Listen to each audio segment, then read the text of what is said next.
When 2.5-year-old Angie was born in Honduras, she had 2 club feet. The birth defect was so severe, the only way she could get around was by walking on her ankles. Before, the girls would always ask, why does she walk like this? We direct light over to Chris now. 2 doctors from Asheville changed that. Last year, Bruce Minkin and Chris Lechner operated on one of Angie's legs. Because the one that they first operated on was the much worse one. She was always falling over the other foot. And the one they operated on this time will allow Angie to walk just like other girls her age. She would say, I had an operation and I'm going to have another, and then I'm going to be just like you. Angie's parents could never have afforded the operations on their own, but Minkin and Lechner did the work for free. They come to Honduras every year with the Interplas program based at Stanford University, donating their time and their expertise to improve the lives of others. When the doctors first arrive, they have hundreds of people waiting to see them, but they can't see them all. So their first job is talking to everyone and deciding who needs treatment the most. It's extremely frustrating because you don't want to tell anybody no, either that their problem's not severe enough or it's so severe that we can't deal with it here.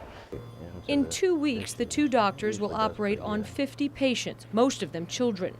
Well, this is a 2.5-year-old that was walking into a field of burning trash, and he burned his fingers badly. Eric Mejia is getting an operation that will allow him to use his hand more. The fact that they're children is what is so rewarding. At home it might be 10% of our practice would be children. Here it's 95% of our practice is children. And you get the feeling that your efforts are going to have a longer impact on the person. Manuel had an electrical burn. The current went into his hand and came out his foot. Jennifer Vernon is trying to save his foot. She's an occupational therapist at Mission St. Joe's, and she came with the doctors to help patients with recovery. The smiles on the patients that I see are worth everything.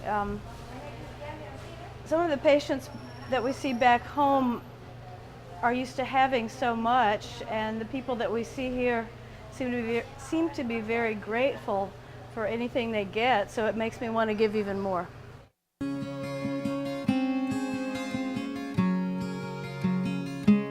The reward for their gift is the gratitude in the parents' eyes, but the work is unending.